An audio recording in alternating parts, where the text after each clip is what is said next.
रायजोआरि खिखरसालि लुनाय जाख्ल'नो नाजानायनि नुथाय।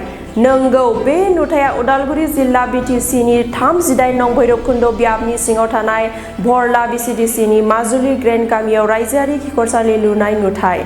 राम मन्दिराव सरकारनिफ्राय हरनाय कमिउनिटि टयलेटखौ खुन्थियाफोराव रिं रड होआलासिनो लुनो नाजादोंमोन।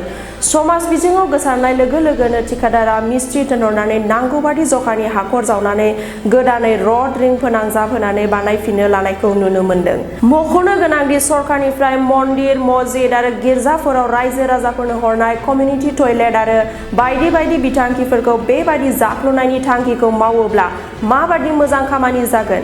मिथिनो मोननाय बादिब्ला ठिकादारआ गुबुन जायगानि ठिकादारखायनो मोजां लुनानै होनो नाजायाखै होननानै सन्देह खालामदों गामिनि रायजो राजाफोरा।